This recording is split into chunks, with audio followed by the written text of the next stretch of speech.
got the results back. It's official. He's on Shadow Moses Island. Liquid's arrival there can only mean one thing. He is going to use Rex. You don't have to have played Metal Gear Solid to know the name Shadow Moses. The iconic island played home to the entirety of the PlayStation 1 espionage epic, and it's only fitting that Solid Snake return here in his final chapter, Metal Gear Solid 4, to bring his life and purpose full circle. Snake's memories come rushing back to him before he sets foot in the Alaskan snow.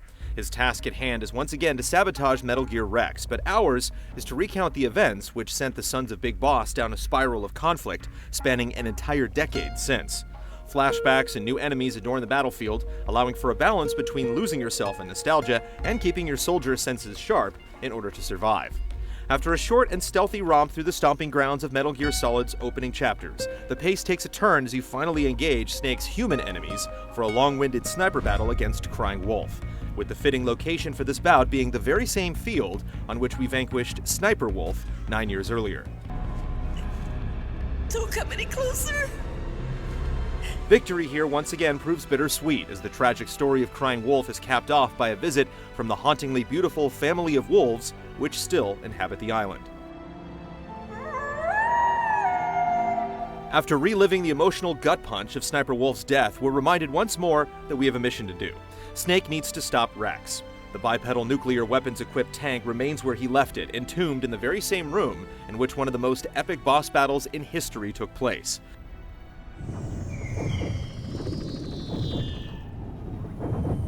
Hop on, Snake.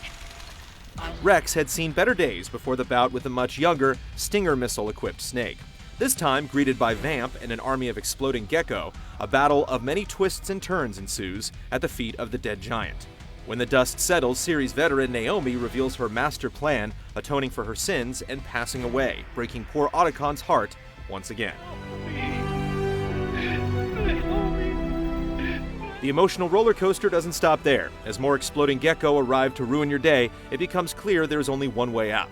Otacon's mid-battle repairs on Rex were fruitful, and Snake takes the helm in yet another of the most epic nostalgic moments in gaming history. You're going to pilot the Death Machine. Rex blasts his way through waves of Gecko under the command of Snake and Otacon, narrowly escaping the base as everything within explodes, burying the events of Metal Gear Solid for good. Just as your heartbeat begins to settle down having made it out alive, a surprise arrives from the middle of the ocean.